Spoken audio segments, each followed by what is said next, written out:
अब थोड़ा हम ये बात करें कि इसको व्यवहार में कैसे लाया जाए, क्योंकि असली मुद्दा यही है। हम लोग बहुत कुछ जानते हैं मगर उसको व्यवहार में लाना काफ़ी मुश्किल पाते हैं। तो मैं कहूँगा कि सबसे पहले हम इस बात को अपने आप से स्वीकार करें कि हाँ, मैं हकलाता हूँ। ये काफ़ी मुश्किल काम है, मगर क्या कभी आपने बंगी जंपिंग किया है या कभी स्कीइंग किया है या कभी आपने अपना हार्ड डिस्क खुद फॉर्मेट करके उसके ऊपर कोई विंडो एक्सपी या कुछ इंस्टॉल किया है?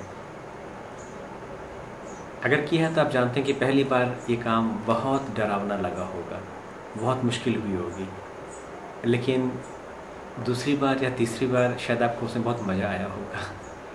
तो एक्सेप्टेंस भी कुछ ऐसा ही है कि पहली बार जब आप अपने आप से कहते हैं कि मैं हकलाता हूँ तो आपको डर लगता है और आपको लगता है कि सब कुछ गड़बड़ होने वाला है, मगर ये सिर्फ पहली बार ही ऐसा लगता है। दूसरी बार, तीसरी बार, चौथी बार ये चीज़ काफ़ी आसान होती चली जाती है। तो सबसे पहले अपने आप से स्वीकार करना है और उसके बाद ही इसको जगत में स्वीकार करने की ज़रूरत है, और वो भी एक बहुत ही आम तरीके से, जैसे कि जैसे हम अन्य चीज़ें स्वीकार करते हैं, अपना लिंग, अपनी आयु, अपनी जाति, अपना नाम, उसी तरह से हम इस बात को भी स्वीकार कर सकते हैं कि हाँ, मैं एक ऐसे शरीर में पैदा हुआ हूँ जो हकलाता है। मैं फिर कहना चाहता हूँ कि ये वास्तव में मुश्किल काम है मगर असंभव नहीं है, और जहाँ तक मैं जानता हूँ हकलाने वाले उनमें अन्य कमियां हो सकती हैं, मगर हौसला और करेज के मामले में वो किसी से भी पीछे नहीं है। तो अगर आप बंगी जंपिंग कर सकते हैं तो आप एक्सेप्टेंस भी ज़रूर प्रैक्टिस कर सकते हैं। और जैसे जैसे मैं यूट्यूब, वेब पे आर्टिकल्स पढ़ता हूँ, वीडियोस देखता हूँ, तो मैं पाता हूँ कि वास्तव में ये बात सच है। बहुत से लोग हैं जो इस क्षेत्र में आगे बढ़ रहे हैं, जो एक्सेप्ट कर रहे हैं इस बात को। उदाहरण के लिए अभी मैंने कुछ दिन पहले यूट्यूब पे संतोष गवई का वीडियो देखा। वास्तव में ये तारीफ़ के काबिल है वो ये वीडियो और वो व्यक्ति भी। उनकी उम्र काफ़ी कम है मगर उन्होंने बड़े आराम से इस बात को स्वीकार किया कि मैं हकलाता हूँ।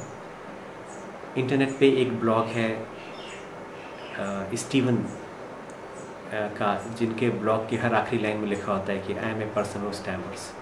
ये सब लोग काफ़ी यंग हैं, तो मुझे लगता है कि ये सोचना गलत होगा कि यंग लोगों के लिए मुश्किल काम है।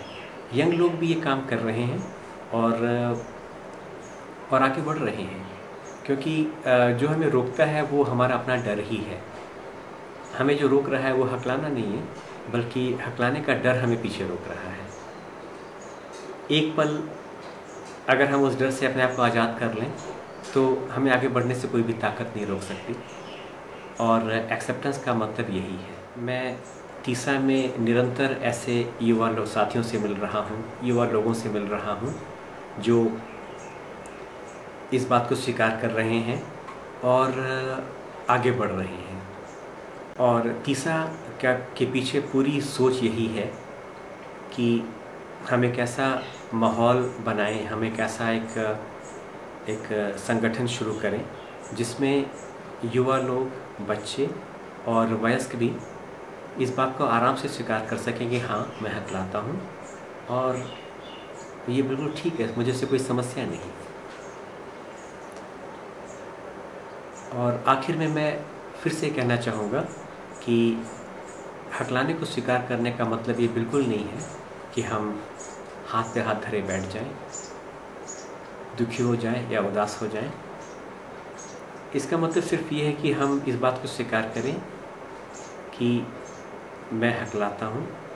इसके पीछे कुछ बायोलॉजिकल कारण हैं और जो संभवतः क्योर नहीं हो सकते, लेकिन इसके भी बावजूद मैं बहुत अच्छा संचारकर्ता बन सकता हूँ। इसके भी बावजूद मैं बहुत कुछ कर सकता हूँ और वो करने का मैं ज़रूर प्रयास करूँगा।